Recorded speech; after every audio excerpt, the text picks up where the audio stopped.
the subject which is your science and technology. This is your paper 2 of standard 10. My dear student, we had already started this chapter, that is your chapter number 8, which is cell biology and biotechnology. So what do you mean by cell? Cell is nothing but it is a basic structural and functional unit of life, और हम कहेंगे it is a fundamental unit of life, my dear student. As cell plays a very important role in this biology, in this cell biology and biotechnology. In this lecture we are going to study about organ transplantation. हम ये lecture में जो है organ transplantation के बारे में पढ़ने वाले हैं. जैसे कि फॉर एग्जांपल हम किडनी डोनेट कर सकते हैं, ट्रांसप्लांट कर सकते हैं, liver, then we can donate heart, we can donate skin, so many of the heart parts, ऐसे बहुत सारे जो है ऑर्गन हम जो है डोनेट कर सकते हैं. और ट्रांसप्लांटेशन में हम एग्जांपल में आपको कहूँगी कि we can transplant kidney, my dear student, we can transplant skin, my dear student. So this are two important organ which can transplant in the body of a donor to recipient. Next जो है हम ये आज lecture में organ and body donation के बारे में पढ़ेंगे. Yes, my dear students, we have already started the chapter, that is chapter number 8, which is your cell biology and biotechnology. My dear students, once more I am explaining you what is the meaning of cell biology and biotechnology. Cell biology is nothing but it is a branch of biology, studying the structure and function of the किसका cell के बारे में. It is also known as the basic unit of life. आपको पता है कि cell is the fundamental unit of life, my dear student. और हम क्या पढ़ रहे हैं? सेल की बायोलॉजी पढ़ रहे हैं, उसकी डिटेल्स पढ़ रहे हैं. What do you mean bye biotechnology?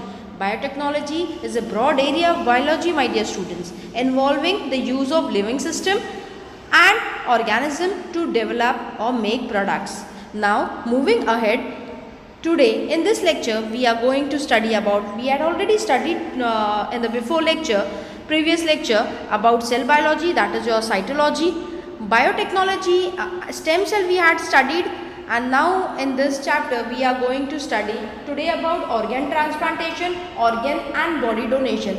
That means step by step we will be covering the main topics that is included in this chapter, which is cell biology and biotechnology. Then we will be going to learn about biotechnology and its application, and last we will study about important stages in development of agriculture. Next, we had already seen this topic in the previous lecture, but I am giving you a small revision about this topic, that uses of stem cell. First point is regenerative therapy. So my dear student, let's see what it is written here. Now, first it is given as cell therapy. What do you mean by cell therapy? So, stem cell are used to replace the dead cell. So what is stem cell actually? They are used to replace the death cells in case of condition like, कौन कौन सी condition? जैसे अगर किसी को diabetes हो, जिसको myocardial infarction हो, Alzheimer disease हो, पार्किंसंस डिजीज़ हो, एक्सेट्रा. बी में लिखा है it produce blood cell required in the condition like. किसको ब्लड सेल रिक्वायर्ड होता है? कौन से कंडीशन में? जब एक इंसान को anaemia, if a person is anaemic, thalassaemic, leukaemia, etcetera यहाँ पर लिखा है. उसके बाद हम नेक्स्ट टॉपिक जो पढ़ेंगे, that is the organ transplantation. My dear student, in the case of failure of organ like kidney, हम सुनते हैं कि एक इंसान की किडनी फंक्शन जो है बंद कर रही है, डॉक्टर ने सजेस्ट किया है कि अभी आपको डायलिसिस करना पड़ेगा. So what are this all? पहले हम कभी नहीं सुनते थे, लेकिन आज ये जो है इन जनरल बहुत कॉमन हो चुका है. तो अगर एक इंसान की किडनी फेलियर होती है एंड लिवर फेलियर होता है, those can be produce with the help of a stem cell and transplanted. तो ऐसी चीज़ को जो है हम ट्रांसप्लांट कर सकते हैं, हम जो है किसी दूसरे इंसान की किडनी लेके अपने में जो है लगा सकते हैं. इसी चीज़ों के बारे में मैं आगे आपको डिटेल में बताऊंगी. My dear students, see this is a very beautiful diagram, stem cell and organ. कौन कौन सी चीज़ें रिप्लेस हो सकती है हम ये भी देखेंगे. Various organ in the human body either become less efficient or completely functionless. इसका मतलब कोई ऐसे जिस्म में हमारे जिस्मानी में ऐसी ऑर्गन होती है जो फंक्शन करना जो है बंद हो जाता है, या वो अच्छी तरह से फंक्शन नहीं करती है, क्योंकि ड्यू टू वेरियस रीजंस होते हैं उसके, लाइक एजिंग, उम्र के हिसाब से कोई एक्सीडेंट हो जाए, या इन्फेक्शन हो गया, या कोई बीमारी, डिसऑर्डर एक्सेट्रा. इस वजह से जो है इंसान की कुछ ऑर्गन्स ऐसे होते हैं जो फंक्शन करना बंद कर देते हैं. इसी वजह से यहाँ पर एक अल्फाज आया फंक्शनलेस. इसका मतलब वो फंक्शन अच्छे से नहीं कर पाते हैं. Life of such person become difficult, इसी वजह से ऐसे इंसान की ज़िंदगी बहुत ही डिफ़िकल्ट होती है। और इवन फेटालिटी में अकर अंडर सच कंडीशन, और इंसान जो है अपने आप को कंफर्ट जोन में नहीं महसूस करता है, उसको बेचैनी होती है। एक इंसान में नॉर्मल फंक्शनिंग जो है बॉडी सिस्टम वर्क करना बंद हो जाता है, तब उसको बेचैनी लगने लगती है। माय डियर स्टूडेंट, वही चीज़ यहाँ लिखी है। However if a person get the necessary organ under such condition, it's life can be save. और ऐसी जगह पर एक इंसान की अगर किडनी वर्क करना बंद हो, फंक्शन करना बंद हो, और अगर हमको एक ऐसी किडनी मिल रही है जो हमारे बॉडी को सूट हो रही है, तो हमारी जान भी बच सकती है, अगर हम इसके लिए कोशिश करें तब। नेक्स्ट यहाँ पर लिखा है स्टेम सेल एंड ऑर्गन। यहाँ पर लिखा है neuron, stem cell, brain, bone, heart, liver, intestine. So these organs are coming under, these are some organs which is stem cell and organ, my dear student. So हम कोशिश कर सकते हैं कि जो इंसान को डायलिसिस हो, अगर हमारी किडनी अगर अच्छी है और हम उसको देना चाहे, we are willing to give, तो हम उसकी जान भी बचा सकते हैं। Next we are going to see that availability of donor is an important. So availability of donor, एक इंसान की खुद की तमन्ना होना चाहिए, खुद की ख्वाहिश, खुद की विलिंगली वो जो है अगर वो किडनी चाहिए तो विलिंगली अपनी ओर से वो दे रहा है, हम उसको कोई फोर्स नहीं दे कर सकते हैं। So availability of donor is very very important part requirement in organ transplantation. अगर वो उसकी मर्जी हो तब उसकी किडनी को ट्रांसफ़र करा जा सकता है। हम उसको ज़बरदस्ती नहीं कह सकते कि आपको देना ही है क्योंकि वो आपके डैडी है, क्योंकि वो आपकी मम्मी है, क्योंकि वो आपका भाई है, क्योंकि वो आपकी बहन है। हम किसी को ज़बरदस्ती नहीं कर सकते। If a availability of donor is very very satisfied कि नहीं, मैं एक किडनी पे भी जी सकता हूँ और मेरी एक किडनी के वजह से दूसरे की जान बच सकती है, तो हम ऐसी किडनी लेने में कोई फ़र्क नहीं है। Each person has a pair of kidney, जैसे कि मैंने आपको बताई कि हर इंसान के पास 2 किडनी होती है और एक किडनी से भी इंसान जो है अपनी पूरी ज़िंदगी बिता सकता है। इट इज़ नॉट नेसेसरी कि 2 ही किडनी एक इंसान को रही तो ही वो इंसान ज़िंदा रहेगा। एक किडनी पे भी इंसान ज़िंदा रहता है, पर कब? जब इंसान की खुद की ख्वाहिश हो, तमन्ना हो कि मेरी 2 किडनी है, अब मैं विलिंगली एक किडनी जो है सामने वाले को दे रहा हूँ, तब हम किसी को इस चीज़ के लिए ज़बरदस्ती नहीं कर सकते हैं। As the process of excretion can occur with the help of single kidney, यहाँ लिखा है as the process of excretion. Excretion मतलब मैंने हमेशा से भी पढ़ाई हूँ कि removal of waste material from our body, ये भी can be occur with the help of single kidney से ये प्रोसेस होता है। Person can donate another one, इसी वजह से एक जो डोनर जो है वो अपनी दूसरी पेयर किडनी भी दे सकता है, क्योंकि एक किडनी से भी normal functioning of the body चलती है। Now similarly skin from certain parts of the body can also be donated, हमारे जिस्म की कोई एक हिस्से की जो स्किन भी हम दूसरे इंसान को डोनेट कर सकते हैं। सो 2 चीज़ इसमें आई है अभी हम जो पढ़े हैं, एक तो हम किडनी भी डोनेट कर सकते हैं, ये पक्का है, ये तय है। एक स्किन भी हम डोनेट कर सकते हैं, ये भी एक तय है। तो 2 चीज़ें हम पक्का ये डोनेट कर सकते हैं, ये पैराग्राफ में ये लिखा है। Next, various factors like blood group, diseases, disorder, as etcetera.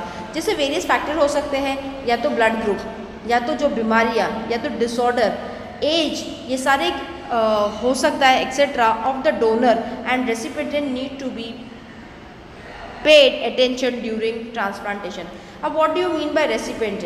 So recipient is nothing but a person who receives something, वो उससे ले रहा है, तो वो ज़्यादा अपनी बॉडी पे तवज्जो देना चाहिए कि हमने किसी की चीज़ ली है, ये अपने बॉडी में सूट होना चाहिए। तो he is very very important part कि उसको अपनी और अटेंशन देना चाहिए ड्यूरिंग ट्रांसप्लांटेशन प्रोसेस, चाहे वो किडनी ट्रांसप्लांट कर रहा हो या तो वो स्किन ट्रांसप्लांट कर रहा हो, तब उस वक्त। नेक्स्ट यहाँ पर लिखा है my dear student, beautiful diagram आपको यहाँ पर दिख रहा है, स्टेम सेल थेरेपी। यहाँ पर लिखा है can replicate themselves, this is the stem cell, can be transform into another type of cell. So मैं बार बार एक अल्फाज यूज़ कर रही हूँ स्टेम सेल, तो what do you mean by actually stem cell? Stem cell is nothing but it is a cell with the unique ability to develop into specialized cell type in the body. In the future, they may be used to replace cell and tissue that have been damaged or lost due to disease. तो ये एक वक्त ऐसा आ सकता है कि जब इसको हम रिप्लेस कर सकते हैं, और कब? तब जब कुछ चीज़ें डैमेज हो गई हो या कोई बीमारी है और लॉस ड्यू टू डिजीजेस, बीमारी की वजह से वो चीज़ जो है ख़राब हो गई हो, ऐसी वक्त हम जो है स्टेम सेल का यूज़ कर सकते हैं। However, other organ cannot be donated during lifetime। तो यहाँ लिखा है however other organs cannot be donated during lifetime। मैं जिंदी हूँ, हम जिंदे हैं, तो हमारी पूरी ज़िंदगी में इसके अलावा हम कोई चीज़ें डोनेट नहीं कर सकते हैं। मैं ज़िंदा हूँ तो मैं जिंदी हूँ, तो मैं कभी ये नहीं चाहूँगी कि मैं मेरी आंखें जिंदेपन में ही डोनेट कर दूँ, तो मैं क्या देखूँगी। तो this is one of the very very main factor. Organ like liver, हमारे लिवर जो होता है, हमारी हार्ट, हमारी आंखें can be donated after death only. So पहले हमने दो चीज़ें पढ़े थे, that is your kidney my dear student, and next was your skin. अभी हमने देखे हैं कि हम और भी बॉडी पार्ट को डोनेट कर सकते हैं, जैसे हमारे लिवर हो गया, हमारी हार्ट हो गया और हमारी जो है आइज़। पर ये तीन चीज़ें कब हम डोनेट कर सकते हैं? जब हम मर गए तब। हम जिंदे हैं तो हम अपना हार्ट नहीं डोनेट कर सकते, हम जिंदे हैं हम अपना लिवर नहीं डोनेट कर सकते, हम जिंदे हैं हम अपनी आंखें नहीं डोनेट कर सकते। तो ये तीन चीज़ें ऐसी हैं जो हम मरने के बाद इसका डोनेशन कर सकते हैं my dear students. This had lead to emergence of concept like posthumous, मतलब after that donation of the body and organ. हम बोल सकते हैं कि मरने के बाद हमारी ये जिस्म की सारी चीज़ ले लो, पर जब तक हयात है, हम जिंदे हैं, तब तक हम लिवर, हार्ट और आइज़ को डोनेट नहीं कर सकते हैं। ये पैराग्राफ यही कहना चाहता है। नेक्स्ट यहाँ पर लिखा है कि organ and body donation. Organ मतलब फॉर एग्जांपल जैसे हमारी किडनी आप देखें, स्किन हो गया, लिवर, हार्ट, ये सारे हमारे ऑर्गन हैं। And body donation. अब ये पैराग्राफ में हमें क्या लिखा है हम देखेंगे my dear student. Now human bodies are dispose of after death. तो हम मरने के बाद हमें दफनाया जाता है या और डिस्पोज किया जाता है। डिस्पोज मतलब हमें दफनाया जाता है after that as per traditional custom के हिसाब से। हिंदू है तो उसको जलाया जाता है, क्रिश्चियन है तो कॉफिन में रख के दफनाया जाता है, मुस्लिम है तो हमें जो है दफनाया जाता है। तो फिर बहुत सारी जो है ट्रेडिशन एंड कस्टम्स के हिसाब से इंसान की डेड बॉडी को जो है उसी तरह जो है मरने के बाद जो है उनका जो ट्रेडिशनल कस्टम है वो हिसाब से जो है बॉडी को जो है डिकम्पोज करा जाता है या डिस्पोज करा जा सकता है। However, due to progress in science की आज तरक्की के वजह से it has been realized that many organs remain functional for certain period। ये साइंस हमें ये बोलता है कि मरने के बाद कुछ ऑर्गन जो है बहुत वक्त तक जो है फंक्शन रहते हैं, इवन आफ्टर डेथ अकर अंडर स्पेसिफिक कंडीशन। अगर इंसिडेंटली कोई हमारी जो है डेथ होती है, फिर भी जो है ऐसे बॉडी ऑर्गन जो है फंक्शनल रहते हैं। ये हमारी आज की प्रोग्रेस इन साइंस बोलती है। Concepts like organ donation and body donation have emerged recently। Concept like जो ऑर्गन हम डोनेट करते हैं and body donation have emerged अभी रिसेंटली आफ्टर रियलाइजेशन। क्या रियलाइज किया गया है? That such organ can be use to save life of other needful person. ऐसे इंसान जिसको वाकई में इस चीज़ की ज़रूरत है। एक इंसान को आंखें नहीं है, मैं मर गई हूँ, मेरी आंखें अगर मैं उसको दूंगी तो शायद वो अपनी आगे की ज़िंदगी पूरी जी पाएगा। तो ये हमारा काम है। It is not an very easy task my dear student. ये पढ़ना बहुत ही आसान है। जब एक इंसान डोनेट करता है तो वो उसकी खुद की इच्छा होनी चाहिए, खुद की चाह होनी चाहिए, खुद की मर्जी होनी चाहिए कि मैं अब मरने वाला हूँ या मैं मरूंगा तब मैं अपनी आंखों को डोनेट करूँगा, ताकि सामने वाले की ज़िंदगी बच जाए और वो अपने ज़िंदगी के जितने भी पल है, जितनी ज़िंदगी अल्लाह पाक ने उसको दी है, वो उतने मेरी आंखों से जो है वो गुजारे। सो आगे यहाँ पर लिखा है liberal view behind the concept of organ and body donation is that after death. तो ये सारी चीज़ें जो है मरने के बाद ही तय है। Our body should be useful to other needful person. हमारा जिस्म जो है दूसरे इंसान जो ज़रूरतमंद है ऐसे के लिए हम उसको बोल सकते हैं कि मेरे मरने के बाद तुम ये सारी चीज़ों का इस्तेमाल कर सकते हैं, so that their miserable life would become comfortable. एक इंसान को आंखें नहीं है, एक इंसान ब्लाइंड है, अगर हम मर गए हैं, हमारे बाद हम अपनी आंखें उसको दे रहे हैं, तो वो अपनी इतनी ज़िंदगी जो उन्होंने बिन आँखों के बिताई है, अब उनकी ज़िंदगी में कंफर्टेबल आ सकता है, वो कंफर्ट से अपनी ज़िंदगी बिता सकते हैं। Awareness about this concept is increasing. तो लोगों में अवेयरनेस पैदा करनी है कि आपको मरने के बाद जो है बॉडी डोनेशन करना चाहिए। और एक इंसान की अगर किडनी भी जीते जी में भी अगर 2 किडनी, अगर हम एक इंसान को एक किडनी ट्रांसप्लांट कर रहे हैं तो इट इज़ नॉट एन बुरा चीज़ नहीं है। न कि आप मरने वाले हो, बल्कि सामने वाला भी ज़िंदगी अपनी जी जाएगा और आप भी अपनी ज़िंदगी में अच्छे से रह पाओगे। Awareness about this concept is increasing in our country, people में अवेयरनेस ला रहे हैं and people are voluntary donating their body, और इंसान जो है आज खुद मर्जी से अपनी चीज़ें जो है डोनेट कर रहा है, चाहे वो हमारा लिवर हो, चाहे वो हमारी हार्ट हो, चाहे वो हमारी आइज़ हो, चाहे वो हमारा स्किन हो, चाहे वो हमारी किडनी हो। नेक्स्ट हम देखेंगे कि life of many people can be saved, तो लाइफ बहुत सारे लोगों की सेव बचाई जा सकती है। मैं आपको बता रही हूँ कि ऑर्गन ट्रांसप्लांटेशन क्या होता है, एक के बाद एक मैं आपको एक्सप्लेन करूँगी। So life of many people can be saved by organ and body donation, तो बहुत सारे इंसान की ज़िंदगी बच सकती है या बचाई जा सकती है जब हम अपना ऑर्गन या बॉडी डोनेशन करेंगे तब। Blind can regain the vision, एक अंधा इंसान विजन, उसको आंखें आ जाएगी जब हम अपनी आंखें डोनेट करेंगे तब। Life of many people can be rendered comfortable by donation of organ like liver, हम मर गए हैं, हम उसको अपना लिवर दे दिए, या हम अपनी किडनी दे दिए, हम अपना हार्ट दे दिए, हार्ट वाल्व्स दे दिए, स्किन दे दिए एक्सेट्रा, तो सामने वाले की ज़िंदगी भी जो है बच सकती है। हम तो मर गए लेकिन अब वो तो ज़िंदा है। तो ऐसी जो है अवेयरनेस आज हमारी कंट्री में बहुत ही फैल गई है और people are genuinely donating their body and their body parts to the person who are literally in need, और हु आर वाकई में वो आदमी को या इंसान को जो ज़रूरत है। Similarly body can be made available for research in medical studies, तो हम ऐसा ही नहीं कि मुझे किडनी डोनेट करना है तो मैं डायरेक्टली दे दूँ, ऐसा नहीं है। So it is under a medical procedure, एक उसका प्रोसीजर होता है और उसी ज़रिए से हम अपनी एक किडनी दूसरों को ट्रांसप्लांट कर सकते हैं। ऐसा नहीं कि मुझे किडनी डोनेट करनी है तो मैं कल के कल जाऊँ डॉक्टर के पास और अपनी किडनी डोनेट कर दूँ। नो माय डियर स्टूडेंट्स, उसका एक प्रोसीजर होता है, वही प्रोसीजर से हम अपनी किडनी को जो है डोनेट कर सकते हैं। Many government and social organization are working toward increasing awareness about body donation, so government और बहुत सारे सोशल ऑर्गेनाइजेशन जद्दोजहद कोशिश कर रहे हैं कि इंसान या जो भी इंसान जो है ज़्यादा से ज़्यादा अवेयरनेस पब्लिक में रहे और वो अपना जो है बॉडी डोनेशन करे ताकि सामने वाले की ज़िंदगी बच सकती है। एक अंधा है उसको आंखें आप मिल सकती है, एक इंसान जिसको हार्ट का प्रॉब्लम है तो हम उसको हार्ट जो है डोनेट कर सकते हैं, एक इंसान को किडनी चाहिए तो हम किडनी डोनेट कर सकते हैं, हम स्किन डोनेट कर सकते हैं। सो मैंने भी आपको बताई हूँ कि कितनी सारी चीज़ें डोनेट करा जा सकती है। हार्ट वाल्व्स हम डोनेट कर सकते हैं, हम स्किन डोनेट कर सकते हैं। So this are many of the organ which we can donate to a needy person. Next है मैं आपको बोलूँगी कि अब एक अल्फाज आया था बार बार, organ transplantation. My dear student, so what do you mean by organ transplantation? Organ transplantation is nothing but it is a medical procedure in which an organ is remove from one body, एक organ जो है एक इंसान के जिस्म से निकाला जाता है and is placed in the body of a recipient, और ऐसे जिस्म में डाला जाता है जो आदमी उसका ज़रूरतमंद हो, उसके जो है जिस्म में ऐसी जो है ऑर्गन को ट्रांसप्लांट करा जाता है टू रिप्लेस अ डैमेज और मिसिंग ऑर्गन, जो पार्ट उनका जो है डैमेज हुआ है या मिसिंग हो गया है, मिसिंग ऑर्गन। द डोनर लेने वाला and the recipient, the donor जो देता है और रिसिपिएंट मतलब जो लेता है, who receive something, may be at the same location or organ may be transported from a donor side to another location। तो दोनों का जो है one two one mutual understanding होना बहुत ही ज़रूरी है, क्योंकि ये सामने वाला उसको डोनेट कर रहा है और ये जो है रेसिपेंट मतलब वो रिसीवर उससे ले रहा है। सो बोथ का जो है one two one mutual understanding होना बहुत ही ज़रूरी है।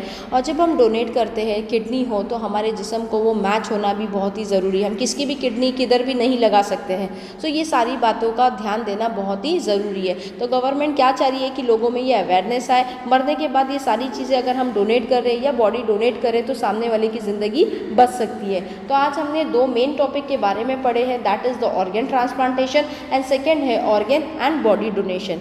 यहाँ पर मैं अपने लेसन को कंप्लीट करती हूँ, जो भी पार्ट बच गया है वो हम नेक्स्ट लेक्चर में कंटिन्यू करेंगे। और मैं आज आपका जो लेसन नंबर 7 जो आपका हो गया है उसकी नोट्स जो है पीडीएफ के ज़रिए से भेजूँगी आपको। ये पीडीएफ के ज़रिए से सारी नोट्स लिखने के साथ साथ जो भी सवाल आप लिख रहे हैं उसका जवाब लिखते हैं तो आपको पॉइंट्स में लिखना है। मैं बार बार आपको यही बताती हूँ कि पॉइंट्स में आंसर लिखेंगे तभी आपको बोर्ड में मार्क्स मिलेंगे, पैराग्राफ के लिए आपको कोई मार्क्स नहीं है। और आपको लिखने के साथ साथ याद करना है, और अभी आप कोशिश करना है आपको कि आप एक पर्टिकुलर टाइम सेट करें और पेपर सोल्यूशन जो है सॉल्व करने चालू करें, क्योंकि अभी हमारे सिर्फ लास्ट के 2 chapter that is chapter number 9 and 10 बाकी है, जो वो भी बहुत जल्दी ख़त्म हो जाएंगे। धीरे धीरे मैं एक्सप्लेनेशन कर रही हूँ क्योंकि अभी आपके बोर्ड के लिए वक्त है और मैं चाहती हूँ बच्चे बहुत अच्छे से समझें, सारी बातों पे अमल करें। अमल करने के साथ साथ आप ये आंसर को अच्छे से लर्न करें, ताकि आप जब लिखेंगे तब आप, मैं चाहती हूँ आपको सब में आउट ऑफ मार्क्स मिले। यहाँ पर मैं अपने लेसन को कंप्लीट करती हूँ। अस्सलाम वालेकुम व रहमतुल्लाहि व बरकातुहू।